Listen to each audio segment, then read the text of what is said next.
ആദ്യം ഞാൻ ശ്രീ ജോസഫ് ആൻ്റണി മുഖ്യമന്ത്രി പറഞ്ഞ് അവസാനിപ്പിച്ചതിൽ നിന്ന് തന്നെ അദ്ദേഹം വളരെ പ്രധാനപ്പെട്ട ചില കാര്യങ്ങൾ പറഞ്ഞു. ലോക സമാധാനത്തിന് ഭംഗം വരുത്തും വിധത്തിൽ ലോക പോലീസായി അമേരിക്ക കാലാകാലങ്ങളിലായി പ്രവർത്തിച്ചു വരുന്നതിനെ ചരിത്രപരമായി തന്നെ അടയാളപ്പെടുത്തി. ഈ ഘട്ടത്തിൽ ഇറാനെ എങ്ങനെ അസ്ഥിരപ്പെടുത്താൻ അമേരിക്കയും ഇസ്രായേലും ശ്രമിച്ചുകൊണ്ടിരിക്കുന്നു എന്ന് വിശദമാക്കിക്കൊണ്ട് തന്നെയാണ് അദ്ദേഹം സംസാരിച്ചത്. അതിൻ്റെ വളരെ പ്രധാനപ്പെട്ട മറ്റൊരു ഭാഗം, രാഷ്ട്രത്തെ തന്നെ അപമാനിക്കും വിധം മോദി സർക്കാർ സാമ്രാജ്യത്വത്തിന് കൂടുതൽ വിധേയപ്പെടുന്നതും അല്ലെങ്കിൽ ഇതിനെതിരെ ഈ യുദ്ധ ഭീകരതയ്ക്കെതിരെ സംസാരിക്കാൻ ശബ്ദിക്കാൻ പോലും കഴിയാതെ നിൽക്കുന്നതിനെയും ചൂണ്ടിക്കാട്ടിയുള്ള ലോകം ഇന്നാകെ ചർച്ച ചെയ്യുന്ന പങ്കുവെക്കുന്ന യുദ്ധവിരുദ്ധമായ മനോഭാവത്തിൻ്റെ ഏറ്റവും ശക്തമായ വാക്കുകളായിരുന്നോ, കേരളത്തിൻ്റേതായ ശക്തമായ വാക്കുകളാണോ മുഖ്യമന്ത്രിയിലൂടെ അങ്ങ് കേട്ടത്?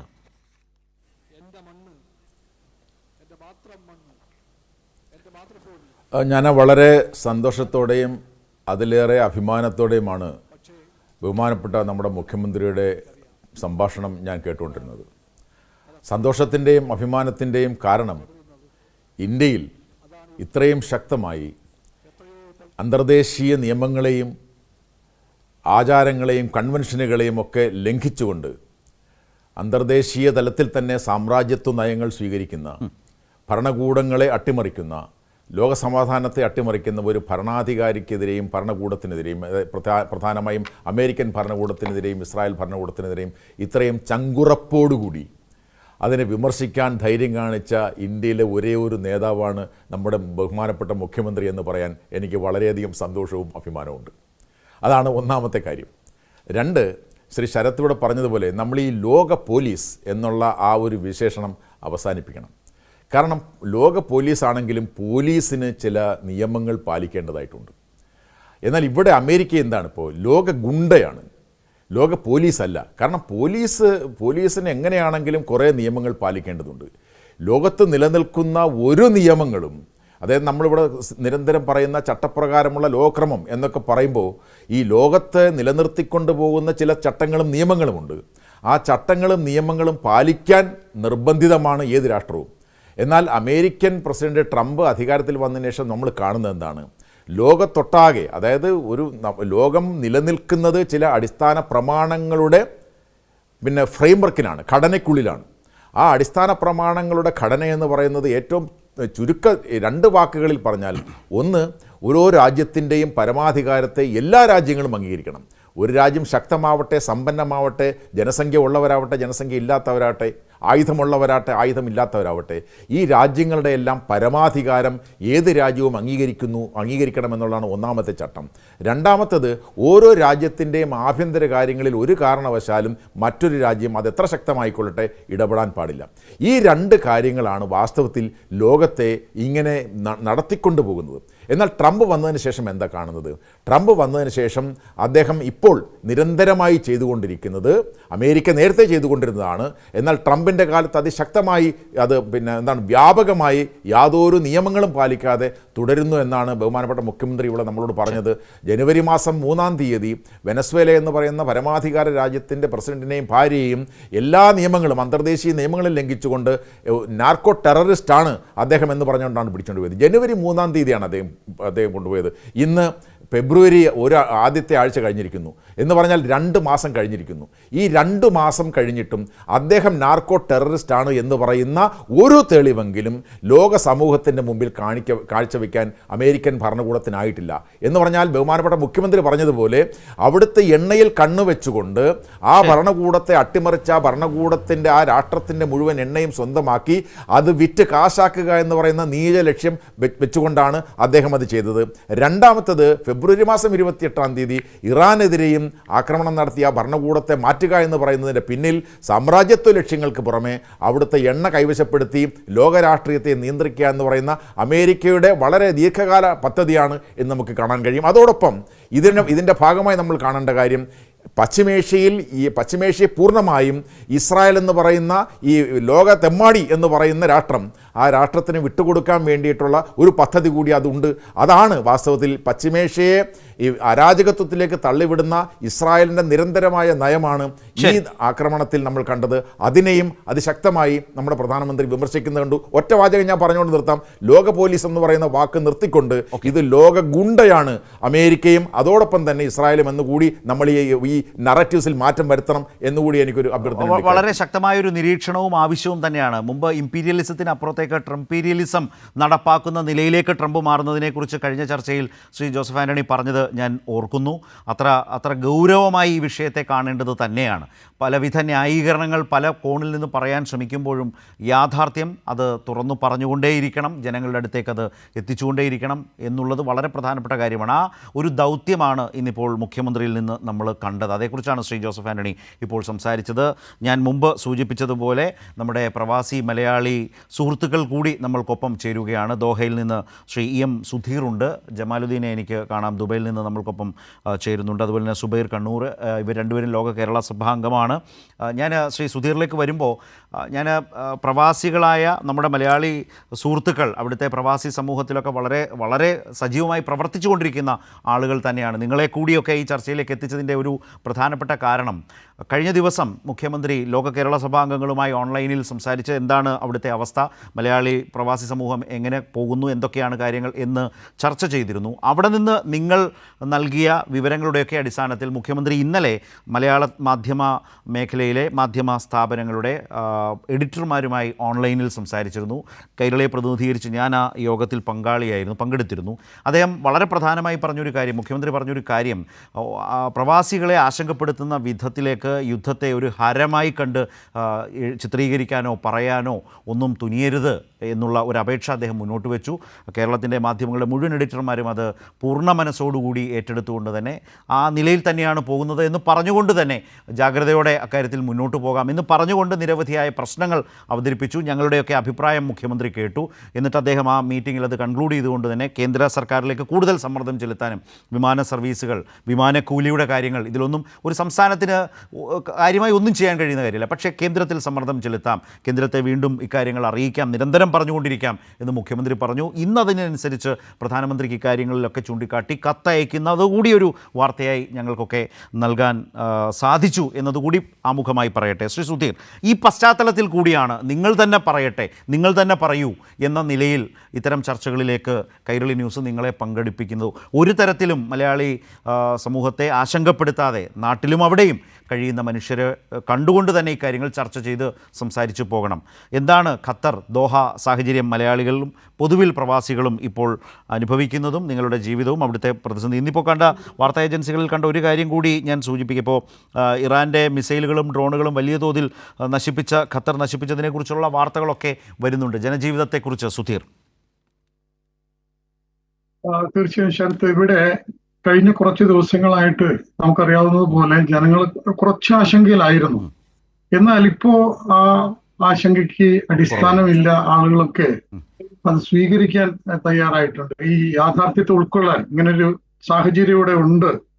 അതുകൊണ്ട് ഇവിടെ ജനജീവിതത്തെ ബാധിക്കുന്ന രീതിയിലുള്ള ഒരു കാര്യങ്ങളും ഇല്ല.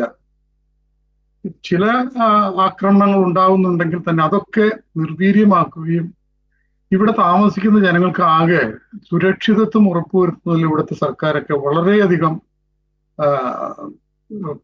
ശ്രദ്ധ കൊടുക്കുന്നുണ്ട്. അവർക്ക് വേണ്ട മുന്നറിയിപ്പുകൾ കൊടുക്കുന്നു, ജാഗ്രതാ നിർദ്ദേശങ്ങൾ കൊടുക്കുന്നു, ഭയപ്പെടേണ്ടതില്ല എന്ന രീതിയിൽ അവരെ അലർട്ടുകൾ കൊടുക്കുന്നു. എന്നാൽ മാധ്യമങ്ങൾ നേരത്തെ ഇപ്പൊ ശരത്ത് സൂചിപ്പിച്ചതുപോലെ വലിയ ആശങ്ക നാട്ടിലുള്ള ആളുകൾക്കൊക്കെ ഉണ്ടാക്കുന്ന രീതിയിലൊക്കെയാണ് വാർത്തകൾ വരുന്നത്. അത് തന്നെയാണ് കഴിഞ്ഞ മുഖ്യമന്ത്രി വിളിച്ച ലോക കേരള സഭാംഗങ്ങളുടെ യോഗത്തിൽ ഞങ്ങൾ സൂചിപ്പിക്കാൻ ശ്രമിച്ചത്. ഇവിടെയുള്ള യാഥാർത്ഥ്യങ്ങൾക്ക് ഘടകവിരുദ്ധമായ പൊലിപ്പിച്ച വാർത്തകൾ കൊടുക്കുമ്പോൾ അത് കേട്ട് നാട്ടിൽ നമ്മുടെ ബന്ധുക്കള് സുഹൃത്തുക്കളൊക്കെ വല്ലാതെ ആശങ്കപ്പെടുന്നുണ്ട്.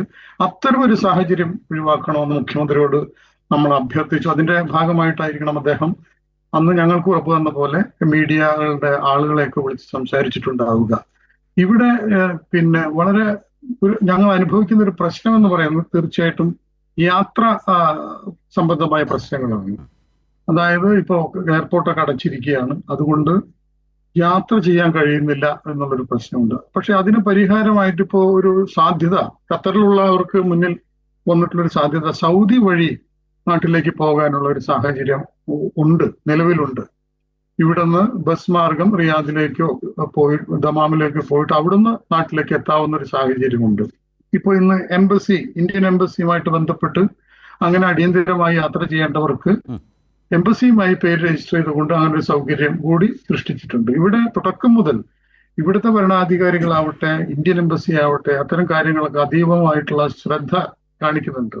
മുഖ്യമന്ത്രി നമ്മളെ ഈ ലോക കേരള സഭാംഗങ്ങളുടെ ആഭിമുഖ്യത്തില് പശ്ചിമേഷ്യയിലെ ഈ സംഘർഷഭരിതമായ സാഹചര്യത്തില് വിളിച്ച് ഞങ്ങളോട് കാര്യങ്ങൾ തിരക്കാനും മനസ്സിലാക്കാനും അതനുസരിച്ച് ഞങ്ങളോട് വേണ്ട അഷുറൻസ് ഉറപ്പു തരാനും ഒക്കെ കാണിച്ച ആ വലിയ മനസ്സുണ്ടല്ലോ, അത് തന്നെയാണ് പ്രവാസികളെ സംബന്ധിച്ച് ഏറ്റവും വലിയ ധൈര്യമായിട്ട് ഞങ്ങൾക്ക് തോന്നുന്നത്. എന്ത് വന്നാലും ഞങ്ങളോടൊപ്പം നമ്മുടെ സർക്കാരുണ്ട് എന്നുള്ള ഉറപ്പ്. അതുപോലെ തന്നെ ഇവിടുത്തെ ഭരണാധികാരികൾ ഏതൊരു നിമിഷത്തിലും ഇവിടെ നമ്മളോടൊപ്പം തന്നെ നിൽക്കുന്നു. യാതൊരു വിധത്തിലുള്ള പ്രശ്നങ്ങളും ഫുഡ് ഷോർട്ടേജോ അങ്ങനെയുള്ള കാര്യങ്ങളൊന്നും തന്നെ ഇവിടെ ഇല്ല.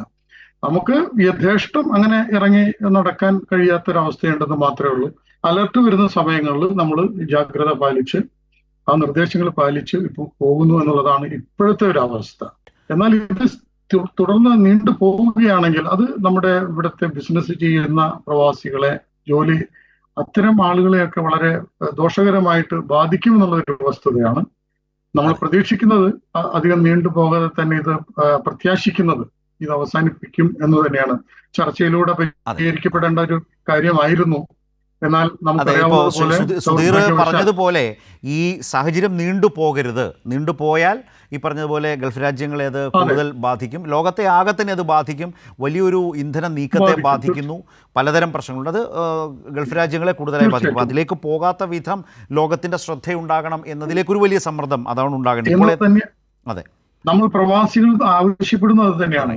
അതായത് ഇതിൽ കൃത്യമായ അന്താരാഷ്ട്ര ശക്തികളൊക്കെ തന്നെ ഇടപെട്ടുകൊണ്ട് ഇതിനൊരു പരിഹാരം ഉണ്ടാക്കാൻ, ചർച്ചയിലൂടെ ഒരു പരിഹാരം ഉണ്ടാക്കാനുള്ള ശ്രമം ഉണ്ടാവണം. അതിന് നമ്മുടെ ഗവൺമെന്റ്, ഇന്ത്യ ഗവൺമെന്റ് പോലും അതിന് വഹിക്കാവുന്ന പങ്ക് വഹിക്കണം എന്നുള്ളതാണ് ഞങ്ങൾ പ്രവാസികളായിട്ടുള്ള ഞങ്ങളുടെയൊക്കെ ഒരു അഭ്യർത്ഥന. മനസ്സിലായി. ഇനിയിപ്പോൾ ഇതുമായി ബന്ധപ്പെട്ട് നോക്കിയാൽ ഇപ്പോൾ ഇറാൻ്റെ supreme national security council secretary ആയിട്ടുള്ള അലി ലാറിജാനി പറഞ്ഞത് അനുരഞ്ജനത്തിൻ്റെ ഒരു സാധ്യത ഇറാൻ കാണുന്നില്ല, വാഷിങ്ടണിനെ വിശ്വസിക്കാൻ കൊള്ളില്ല എന്ന അദ്ദേഹത്തിൻ്റെ സ്റ്റേറ്റ്മെൻറ്റ് നമ്മുടെ മുമ്പിലുണ്ട്. പക്ഷേ അതിനൊക്കെ അപ്പുറം സമവായം ഉണ്ടാകണം, അനുരഞ്ജനം ഉണ്ടാകണം, യുദ്ധം അതിൻ്റെ തീവ്രതകളിലേക്ക്, കടുത്ത അവസ്ഥകളിലേക്ക് പോകാതിരിക്കണം എന്നത് വളരെ പ്രധാനപ്പെട്ട ആവശ്യം തന്നെയാണ്.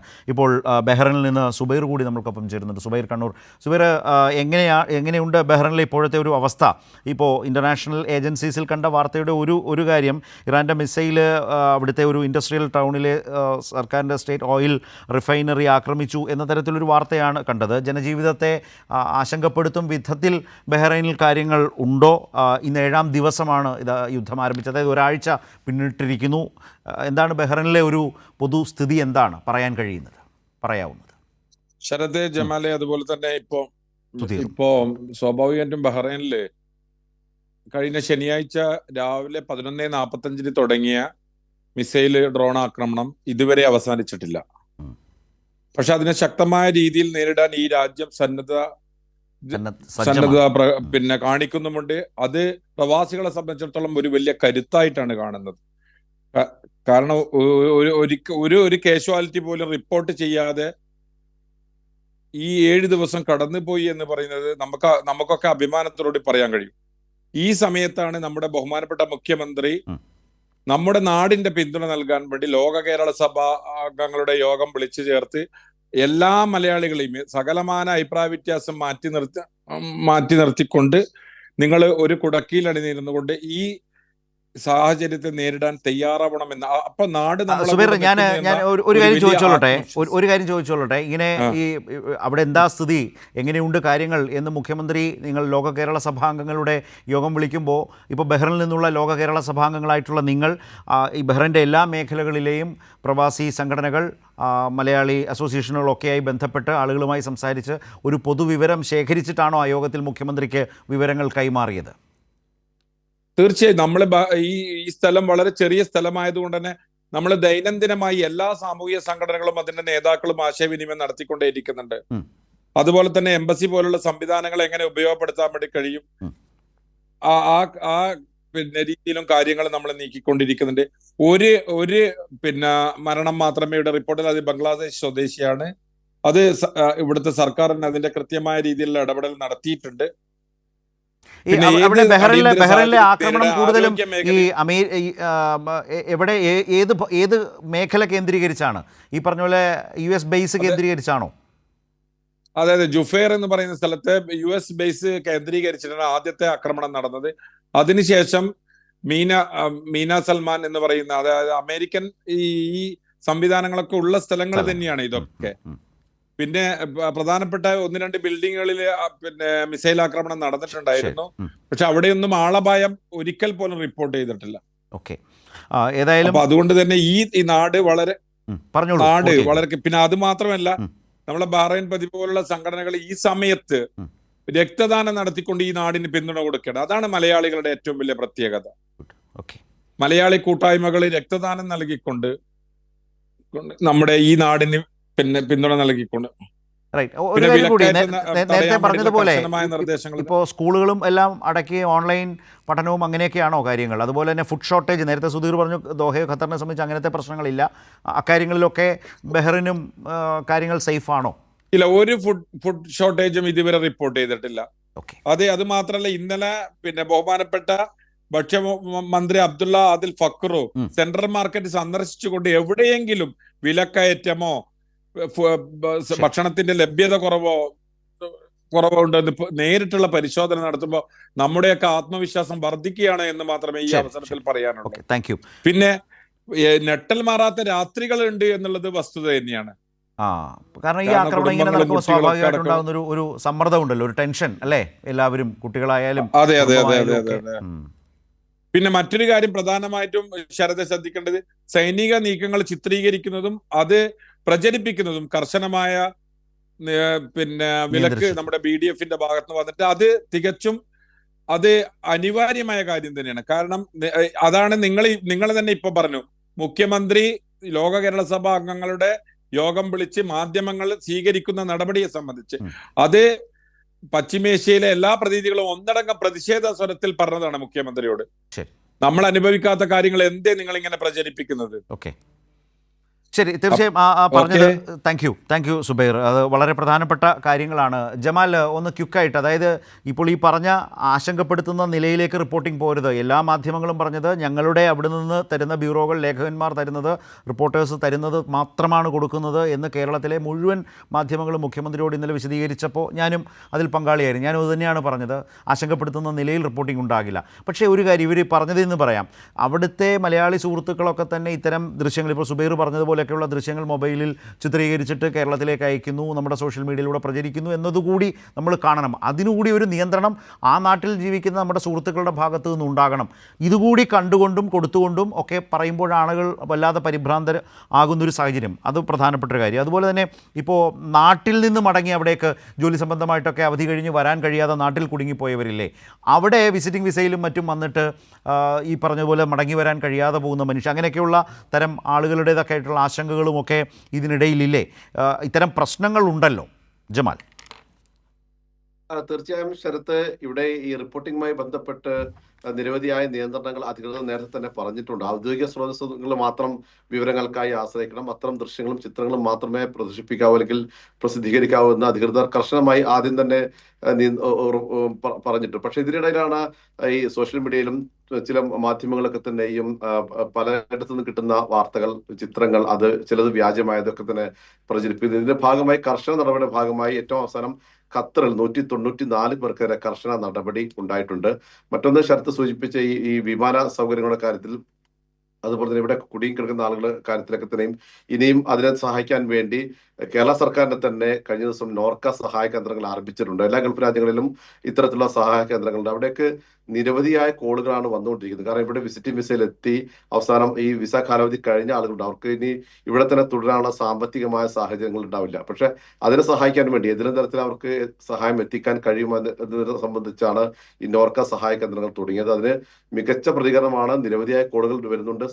കഴിയാവുന്ന സഹായങ്ങളൊക്കെ തന്നെയും സംസ്ഥാന സർക്കാരും ഇവിടുത്തെ പ്രവാസി സംഘടന നേതാക്കളും ഒക്കെ തന്നെ ചെയ്യുന്നുണ്ട്. നേരത്തെ ചർച്ചയിൽ പങ്കെടുത്തവർ സൂചിപ്പിച്ചതുപോലെ തന്നെ ജനജീവിതം ഗൾഫിൽ സാധാരണമായി വരുന്ന ഒരു സാഹചര്യം തന്നെയാണുള്ളത്. പക്ഷെ അപ്പോഴും ചില ഡ്രോൺ ആക്രമണങ്ങൾ പലയിടങ്ങളിലായി നടക്കുന്നു. ഖത്തറിലായാലും കുവൈറ്റിലായാലും എല്ലാ രാജ്യങ്ങളിലും ചെറിയ തോതിലുള്ള ആക്രമണങ്ങൾ നടക്കുന്നു. പക്ഷെ ഭയക്കേണ്ട ഒരു സാഹചര്യം ഇപ്പോഴില്ല എന്നാണ് മനസ്സിലാവുന്നത്. കാരണം ഈ ആക്രമണങ്ങളെ പ്രതിരോധിക്കാനുള്ള ശക്തി ഈ രാജ്യങ്ങൾക്കുണ്ട്.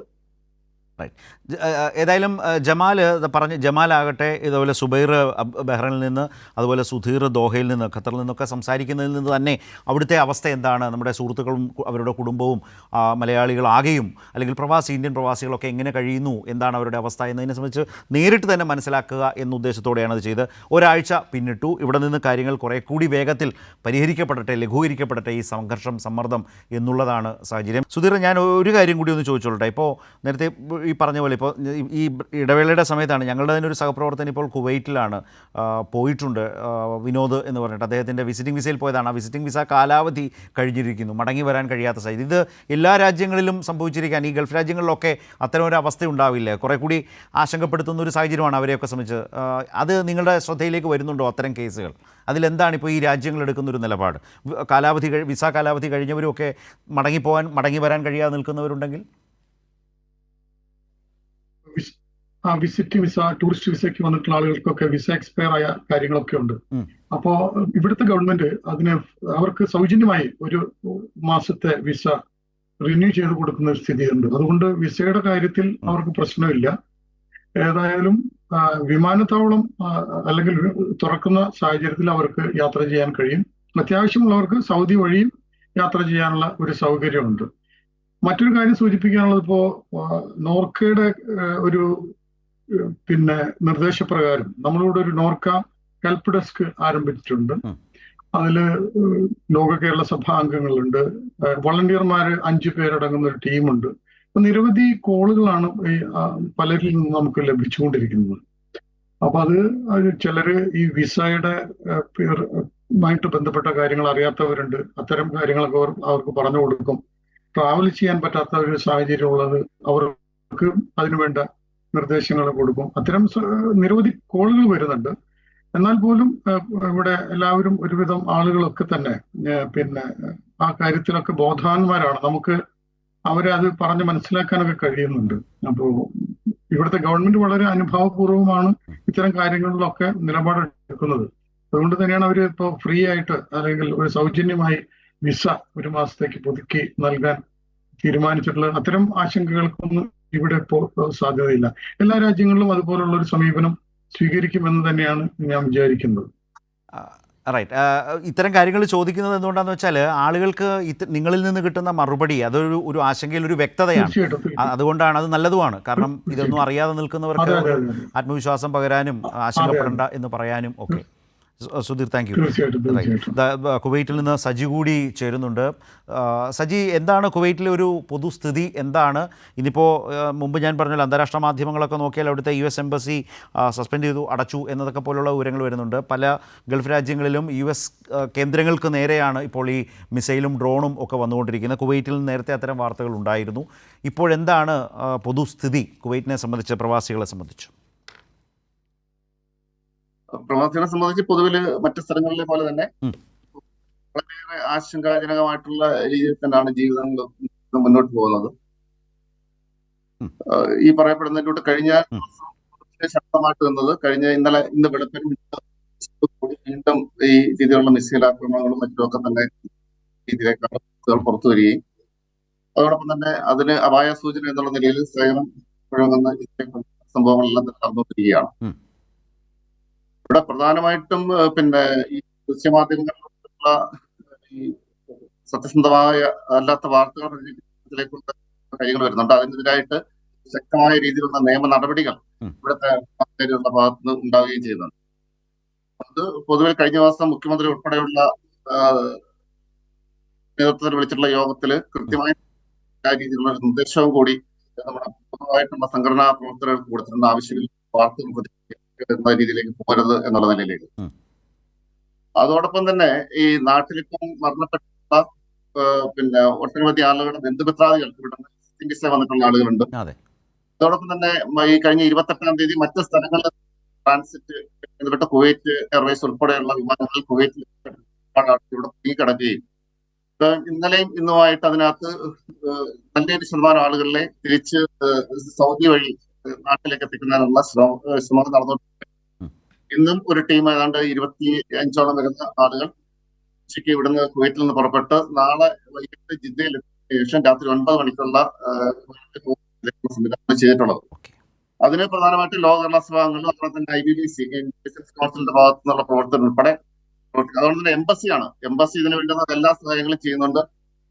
ആവശ്യമായിട്ടുള്ള ഒരു സപ്പോർട്ട്, നമുക്ക് ആവശ്യമായ ഭക്ഷണം കൊടുക്കുന്ന കാര്യങ്ങൾ ഇടപെടുന്നു എന്നുള്ളതാണ്. സജി, ഒരു കാര്യം കൂടി, നോർക്ക ഹെൽപ്പ് ഡെസ്ക് സജീവമാണോ? കോൾസ് ഒക്കെ വരുന്നുണ്ടോ അവിടേക്ക് ആളുകളുടേത്? നോർക്ക ഹെൽപ്പ് ഡെസ്ക് സജീവമാണ്. പിന്നെ കോളുകൾ വരുന്നുണ്ട്. അതോടൊപ്പം തന്നെ മറ്റ് വിവിധ സംഘടനാ പ്രവർത്തകർ അതോടൊപ്പം തന്നെ പ്രവർത്തിക്കുന്നുണ്ട്. എംബസിയുടെ പ്രവർത്തനം ആ കാര്യത്തിലാണെങ്കിൽ എടുത്തു പറയേണ്ടതാണ്. ഇന്ത്യൻ ബിസിനസ് കൗൺസിലിന്റെ ഭാഗത്തു നിന്നുള്ള പ്രതിനിധികൾ അതിനകത്ത് കാര്യമായിട്ടുള്ള നടപടി നടത്തുന്നുണ്ട്. ഒരു കൂട്ടായ പ്രവർത്തനം ഈ കാര്യത്തിലാണെങ്കിൽ എല്ലാവരും ചെയ്യാൻ പറ്റുന്ന തരത്തിലേക്കുള്ള പ്രവർത്തനങ്ങൾ ചെയ്യുന്നുണ്ട്. ഇതില് ഏറ്റവും വലിയൊരു പ്രയാസകരമായിട്ടുള്ള ഒരു കാരണം സൗദി വിസ കൊടുക്കുന്നത് ഇപ്പൊ നിർത്തിവെച്ചിരിക്കുകയാണ്. അപ്പൊ അങ്ങനെ വിസ കൊടുക്കുന്ന ഒരു സന്ദർഭം ഉണ്ടായി കഴിഞ്ഞാൽ ഇവിടെ ഒട്ടനവധി ആളുകൾക്ക് സൗദിയിലൂടെ പിന്നെ റിയാദിൽ നിന്നോ ജിദ്ദയിൽ വിമാനമാർഗം നാട്ടിലേക്ക് എത്താനായിട്ടുള്ള സഹായങ്ങൾ പിന്നെ എത്തിച്ചേരാൻ പറ്റും. ഒട്ടനവധി ആളുകളുടെ ബന്ധുമിത്രാദികൾ മരണപ്പെട്ടിട്ടുണ്ട്. അതോടൊപ്പം തന്നെ വിവാഹം നിശ്ചയിച്ചിട്ടുള്ള ആളുകളുണ്ട്. അങ്ങനെ വിവിധങ്ങളായിട്ടുള്ള പ്രതിസന്ധികൾ നിറഞ്ഞിട്ടുള്ള പിന്നെ നാട്ടിൽ പെട്ടെന്ന് എത്തിച്ചേരേണ്ട ഒരുപാട് ആളുകൾ നിലവിൽ ഇവിടെ കുടുങ്ങിക്കിടക്കുന്ന ഒരവസ്ഥയുണ്ട്. ഓക്കെ, റൈറ്റ്, ശരി, താങ്ക് യു സജി. ഏതായാലും നമുക്ക് വരും ദിവസങ്ങളിലൊക്കെ ഈ സാഹചര്യം ഒന്ന് സ്ഥിതിഗതികൾ വിലയിരുത്താനും അറിയാനും ഒക്കെ വേണ്ടി വിളിക്കാം, നമുക്ക് സംസാരിക്കുകയും ചെയ്യാം. ജമാൽ, നമുക്ക് വേഗത്തിലൊന്ന് അവസാനിപ്പിക്കാം. അതായത് ഈ നോർക്ക ഹെൽപ്പ് ഡെസ്കുകൾ, അത് ഇപ്പോൾ സജി പറഞ്ഞതുപോലെ, സുധീർ പറഞ്ഞതുപോലെ ഒക്കെ മറ്റ് രാജ്യങ്ങളിലുമൊക്കെ സജീവമായിട്ട് തന്നെ ഉണ്ടോ എല്ലായിടവും? തീർച്ചയായും UAE, Saudi, Bahrain, Kuwait, Qatar തുടങ്ങിയ എല്ലാ രാജ്യങ്ങളിലും നോർക്കയുടെ സഹായ കേന്ദ്രങ്ങളുണ്ട്. നമ്മൾ ഈ നോർക്കയുടെ ആളുകളുമായി ബന്ധപ്പെടുമ്പോൾ അല്ലെങ്കിൽ ഈ സഹായ കേന്ദ്രങ്ങളിലെ സാമൂഹിക പ്രവർത്തകരുമായി ബന്ധപ്പെടുമ്പോൾ അവർ പറയുന്നത് നിരവധിയായ കോളുകൾ വരുന്നുണ്ട്. അതിലേറ്റവും പ്രധാനം ഇവിടെ വിസയിൽ എത്തി പിന്നീട് നാട്ടിലേക്ക് മടങ്ങേണ്ട ഒരു കാലാവധിയായി. പക്ഷേ ഫ്ലൈറ്റുകൾ ഇല്ലാത്തതുകൊണ്ട് നാട്ടിലേക്ക് മടങ്ങാൻ സാധിക്കുന്നില്ല. പക്ഷെ അവർക്ക് പലർക്കും ഹോട്ടൽ സൗകര്യങ്ങളുണ്ടെങ്കിൽ പോലും മതിയായ സാമ്പത്തിക സഹായങ്ങളില്ല. കാരണം കുറഞ്ഞ പണം മാത്രമാണ് അവരുടെ കയ്യിലുണ്ടാവുക. അതുപോലെ തന്നെ ഈ ടൂറിസ്റ്റ് പാക്കേജുകളിൽ എത്തിയ നിരവധി പേരുണ്ട്. അവരൊക്കെ തന്നെയും ഈ ഹോട്ടലുകളിൽ കുടുങ്ങി കിടക്കുന്നുണ്ട്. അവർക്കൊക്കെ സഹായം എത്തിക്കാൻ ഈ രാജ്യത്തെ സാമൂഹ്യ സംഘടനകൾ അല്ലെങ്കിൽ ഈ സാമൂഹ്യ പ്രവർത്തകരൊക്കെ തന്നെയും അവർക്ക് കഴിയാവുന്ന രൂപത്തിൽ സഹായം എത്തിക്കുന്നു. ഒപ്പം തന്നെ കേരളത്തിൽ നിന്ന് നോർക്കയുടെ, കേരള സർക്കാരിന്റെ വലിയൊരു സഹായം കിട്ടുന്നു എന്നതാണ് ഏറ്റവും പ്രധാനം. ഒരു കോൾ വരുമ്പോൾ തന്നെ വലിയ ആശ്വാസമാണ് ഇവർക്ക്. മാത്രമല്ല തങ്ങളെ സഹായിക്കാൻ ഒരുപാട് പേർ തങ്ങളുടെ കൂടെ ഉണ്ട് എന്നൊരു തോന്നൽ ഈ ഇവിടെ കുടുങ്ങിക്കിടക്കുന്ന ആളുകൾക്കുണ്ട്. അത് വലിയ ഒരു ആശ്വാസമാണ് ഇത്തരക്കാർക്ക് എന്ന് തന്നെയാണ് ഇവരുടെ കോളുകളിലൊക്കെ തന്നെയും വ്യക്തമാകുന്നത്. ശരി, ജമാൽ പറഞ്ഞ പോലെ, ഇവരെല്ലാവരും പറഞ്ഞതുപോലെ ഒരു വലിയ പ്രതിസന്ധി കാലത്ത് ഒത്തൊരുമയോടെ ഒത്തുചേർന്ന് നിന്ന് അതിനെ മറികടക്കാനുള്ള ഒരു വലിയ പരിശ്രമമാണ് നോർക്കയുടെ നേതൃത്വത്തിൽ അവിടെ നടന്നു വരുന്നത്.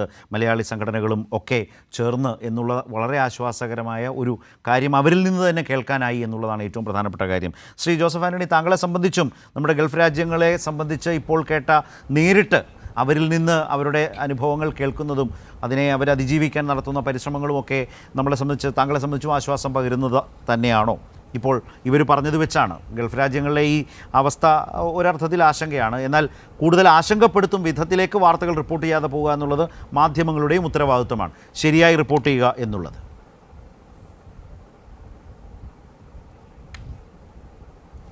ഇതിനകത്ത് വളരെ സന്തോഷകരമായ ഒരു കാര്യം, ഇത്തരം സഖാവ് പിണറായി വിജയനെ പോലെയുള്ളൊരു മുഖ്യമന്ത്രിയാണ് കേരളത്തിന് വേണ്ടത് എന്ന് ഒരിക്കൽ കൂടി തെളിയിക്കുന്ന ഒരു സംഭവമായിട്ട് ഇത് മാറുന്നു. എന്തുകൊണ്ട് മാറുന്നു? അതായത് വളരെ സൂക്ഷ്മമായി കേരള മനസ്സിനെ നോക്കിക്കൊണ്ടിരിക്കുന്നൊരു ഭരണാധികാരിയാണ് അദ്ദേഹമെന്നും അത്തരമൊരു ഭരണകൂടമാണ് ഇവിടെ ഉള്ളതെന്നും ഈ ഒറ്റ സംഭവം തെളിയിക്കുന്നു. കാരണം എന്താണ്? അതായത് ഈ വിഷയം കേരളത്തിലെ മാത്രമല്ല ഇന്ത്യയിലെ മുഴുക്കെ ആശങ്ക ഉണ്ടാക്കുന്നു. എന്നാൽ കേരളത്തിലെ ജനങ്ങൾ 30 ലക്ഷത്തോളം വരുന്ന ആളുകളുടെ ആശ്രിതരായിട്ടുള്ള ആളുകൾ കേരളത്തിലുണ്ട്. ഇത്തരം വാർത്തകൾ പോലും അവർക്ക് ആശങ്കകൾ സൃഷ്ടിക്കുന്നു എന്ന് തിരിച്ചറിയുകയും ഫലപ്രദമായി, അതായത് ഗൾഫ് രാജ്യങ്ങളിലുള്ള നമ്മുടെ സഹോദരന്മാരായിട്ടുള്ള ആളുകളെ, അത് നമ്മുടെ ലോക കേരള സഭയുടെ ഒരു ഘടനയ്ക്കുള്ളിൽ പ്രവർത്തിക്കുന്ന ആളുകളെ കൂടി ഉൾക്കൊള്ളിച്ചുകൊണ്ട് കാര്യങ്ങൾ മനസ്സിലാക്കുകയും അത് അവരിൽ നിന്ന് എന്താണോ കേട്ടത് അത് കേട്ടതിന് ശേഷം കേരളത്തിലെ മാധ്യമങ്ങളോട് ഇത് നമ്മുടെ മനുഷ്യൻ്റെ മനസ്സിനെ വല്ലാതെ ഉലയ്ക്കുന്ന തരത്തിലുള്ള റിപ്പോർട്ടിങ്ങിലേക്ക് പോകുന്നു എന്ന് തോന്നലുണ്ടാക്കുന്നുണ്ട്. അത്തരം റിപ്പോർട്ടിങ്ങിലേക്ക് പോകരുത് എന്ന കൃത്യമായ വളരെ പക്വതയോടുകൂടിയിട്ടുള്ള ഒരു സന്ദേശം കൊടുക്കുകയും അത് മാധ്യമങ്ങളൊക്കെ ഉൾക്കൊള്ളുകയും അതിനനുസരിച്ച് കാര്യങ്ങൾ ചെയ്യാൻ തയ്യാറുകയും എന്ന് ചെയ്യുന്നു എന്ന് പറയുന്നത് എത്രത്തോളം സൂക്ഷ്മമായിട്ടാണ് നമ്മുടെ ബഹുമാനപ്പെട്ട മുഖ്യമന്ത്രി ഇത്തരം കാര്യങ്ങൾ കാണുകയും ഇടപെടുകയും ചെയ്യുന്നു എന്നുള്ളത് അത് നമുക്ക് വളരെയധികം ആശ്വാസം നൽകുന്നതാണ്. കാരണം ഗൾഫിലുള്ള ആളുകളും ഇവിടെയുള്ള ആളുകളും ഇത്തരം കാര്യങ്ങളെ എത്രത്തോളം ആശ്വാസത്തോടെ കൈക്കൊള്ളുന്നു എന്നുള്ളത് ഇതിൽ നിന്ന് മനസ്സിലാകുന്ന ഒരു കാര്യമാണ്. അതുകൊണ്ട് നമ്മൾ കാണേണ്ട കാര്യം അതിൻ്റെ രാഷ്ട്രീയം, അതായത് ഇതിൻ്റെ സാമ്രാജ്യത്തെ രാഷ്ട്രീയത്തെ ഊന്നി പറയുമ്പോൾ തന്നെ കേരളത്തിലെ മലയാളികളുടെ മനസ്സിന് ആശ്വാസം പകരുന്ന തരത്തിലുള്ള നിലപാടുകളും തീരുമാനങ്ങളും എടുക്കാൻ കൂടി അദ്ദേഹം തയ്യാറായി എന്നുള്ളത് തീർച്ചയായിട്ടും കേരളത്തിന് അഭിമാനിക്കാവുന്ന കാര്യമാണെന്നുള്ള കാര്യത്തിൽ യാതൊരു സംശയവുമില്ല. ശരി സജി, എൻ്റെ ഒരു ചെറിയ സംശയം കൂടി അവസാനമായി, അതായത് ഇപ്പോൾ എംബസി, നേരത്തെ സജി പറഞ്ഞു എംബസിയൊക്കെ കാര്യമായി ഈ സാഹചര്യത്തിനനുസരിച്ച് സഹായിക്കുന്നു, പെരുമാറുന്നു, പ്രവർത്തിക്കുന്നു, യോജിച്ചു പോകുന്നു. ഇപ്പോൾ കേരളം ഒരു സംസ്ഥാനം എന്ന നിലയിൽ എങ്ങനെയൊക്കെ ഇടപെടുന്നു എന്നുള്ളത് വ്യക്തമായി. ഇപ്പോൾ നമ്മളെല്ലാവരും സംസാരിച്ചതിൽ നിന്ന് ആളുകൾക്കും അത് മനസ്സിലായിട്ടുണ്ട്. മുഖ്യമന്ത്രിയുടെ ഇടപെടലും നിങ്ങളെ തന്നെ വിളിച്ച് സംസാരിച്ചതും അതിൻ്റെ അടിസ്ഥാനത്തിൽ ഇവിടെ മാധ്യമങ്ങളോട് വിളിച്ച് സംസാരിച്ചതും ഒക്കെ മുഖ്യമന്ത്രിയാണ്. മറ്റ് സംസ്ഥാനങ്ങളിൽ അത്തരം സംവിധാനങ്ങൾ എന്തെങ്കിലും ഉണ്ടോ? മറ്റ് സംസ്ഥാനങ്ങളിലെ വന്നിട്ടുള്ള പ്രവാസികളായ സുഹൃത്തുക്കൾ അത്തരം എന്തെങ്കിലും ഒരു അനുഭവം പങ്കുവച്ചതായി അറിയാമോ സജിക്ക്? മറ്റ് സംസ്ഥാനങ്ങൾക്ക് ഈ ഏർപ്പാടുണ്ടോ? നിലവിൽ ഇപ്പം നേരത്തെ ഞാൻ പറഞ്ഞത് തൊട്ട് കുവൈറ്റ് എയർവേസ് ഉൾപ്പെടെയുള്ള വിമാനങ്ങൾ വന്ന് ട്രാൻസിറ്റ് ആയിട്ട് വന്നിട്ടുള്ള ഒരുപാട് യാത്രികരുടെ ഉണ്ട്.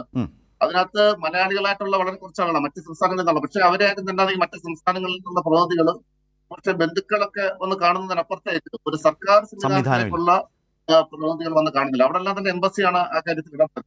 പക്ഷെ നമ്മളെ സംബന്ധിച്ച് നേരത്തെ കറാച്ചിയിൽ ഉൾപ്പെടെ പിന്നെ കുവൈറ്റിൽ വരേണ്ട പിന്നെ യാത്രക്കാര് ഒരു കുടുംബത്തെ നമ്മുടെ കേരള സഭ അംഗം കുവൈറ്റിലുള്ള മണിക്കൂട്ടന്റെ ഒരു ഇടപെടലിൽ നോർത്ത് അറിയിച്ചതിന്റെ അടിസ്ഥാനത്തിൽ തന്നെ അവരെ നമുക്ക് നാട്ടിലെത്തിക്കാൻ കഴിഞ്ഞിട്ടുണ്ട്. അപ്പം ഏറ്റവും കൂടുതൽ പ്രവാസികൾ ഉള്ള ഒരു സംസ്ഥാനം എന്നുള്ള നിലയിൽ, അതിനപ്പുറം പ്രവാസികളെ കരുതലോടുകൂടി കാണുന്ന ഒരു ഗവൺമെന്റ് എന്നുള്ള നിലയിൽ കൃത്യമായി നമ്മുടെ മുഖ്യമന്ത്രി നേരത്തെ സൂചിപ്പിച്ചതിന്റെ ഉൾപ്പെടെ മുഖ്യമന്ത്രി ഉൾപ്പെടെ ഈ കാര്യങ്ങളിൽ അല്ലെങ്കിൽ കേന്ദ്ര ഗവൺമെന്റിനെ സമ്മർദ്ദം ചെലുത്തിക്കൊണ്ട് ആവശ്യമായ ഇടപെടൽ നടത്തിക്കൊണ്ട് ഇടപെടുന്ന ഒരു രീതി നമ്മുടെ സംസ്ഥാനത്ത് മാത്രമേ നമുക്ക് കാണാൻ കഴിയുന്നുള്ളൂ. ഓക്കെ, അത് പ്രവാസികളിൽ ഒരു വലിയൊരു അനുഭവം തന്നെയാണ് ഇപ്പോൾ സജി സൂചിപ്പിച്ചത്. അതായത് നമ്മുടെ രാജ്യത്തെ കേരളം എന്ന നമ്മുടെ സംസ്ഥാനമാണ്, അതിലൊരു സംസ്ഥാനത്തിന് ചെയ്യാൻ കഴിയുന്ന സംവിധാനങ്ങളിൽ നിന്നുകൊണ്ട് നോർക്ക എന്ന സംവിധാനത്തെ ഉപയോഗിച്ചുകൊണ്ട് മുഖ്യമന്ത്രി തന്നെ നേരിട്ട് നമ്മൾ മാത്രം രൂപപ്പെടുത്തിയിട്ടുള്ള ലോക കേരള സഭ എന്ന ആശയത്തിൽ അതിലെ അംഗങ്ങളായി വന്നിട്ടുള്ള ആളുകൾ അവരെയെല്ലാം വിളിച്ചു ചേർത്ത് അവരിലൂടെ ആ രാജ്യങ്ങളിലൊക്കെ മലയാളികളായ പ്രവാസികളുടെ അവസ്ഥകൾ മനസ്സിലാക്കിയുമൊക്കെ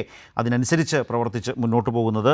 അതിനിടയിൽ കേരളത്തിൻ്റേതായിട്ടുള്ള ഇടപെടൽ, സമ്മർദ്ദം അത് കൂടുതൽ ശക്തമാക്കുന്നതിന് ഈ വിവരശേഖരണം വളരെ പ്രധാനപ്പെട്ടതാണ്.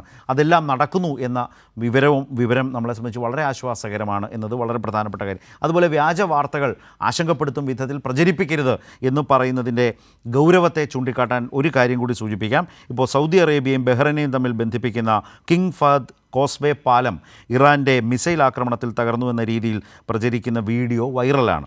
2022 റഷ്യ യുക്രൈൻ യുദ്ധത്തിലെ ദൃശ്യങ്ങളാണ് ഇപ്പോൾ തെറ്റായ രീതിയിൽ പ്രചരിക്കുന്നത് എന്നതുകൂടി കാണാം. അതായത് കിങ് ഫഹദ് കോസ്വേ പാലം ഇറാൻ്റെ മിസൈൽ ആക്രമണത്തിൽ തകർന്നു, സൗദി അറേബ്യയും ബഹ്റൈനെയും തമ്മിൽ ബന്ധിപ്പിക്കുന്ന ആ പാലം തകർന്നു എന്ന തരത്തിൽ വീഡിയോ വൈറലാണ്. പക്ഷേ അത് 2022 റഷ്യ യുക്രൈൻ യുദ്ധത്തിലെ ദൃശ്യങ്ങളാണ് എന്നത് പ്രത്യേകം ശ്രദ്ധിക്കുക. ഈ തരത്തിലൊക്കെയുള്ള പരിപാടികളാണ് നടക്കുന്നത്. അത് സംഭവിക്കരുത്, ആളുകളെ കൂടുതൽ പാനിക്കാക്കരുത്, ആശങ്കപ്പെടുത്തരുത് എന്നുള്ള ഒരു വലിയ മെസ്സേജ് അത് ഓർത്തിരിക്കാൻ വേണ്ടി സൂചിപ്പിച്ചു എന്ന് മാത്രം. ന്യൂസ് ആൻഡ് വ്യൂസ് അവസാനിക്കുന്നു.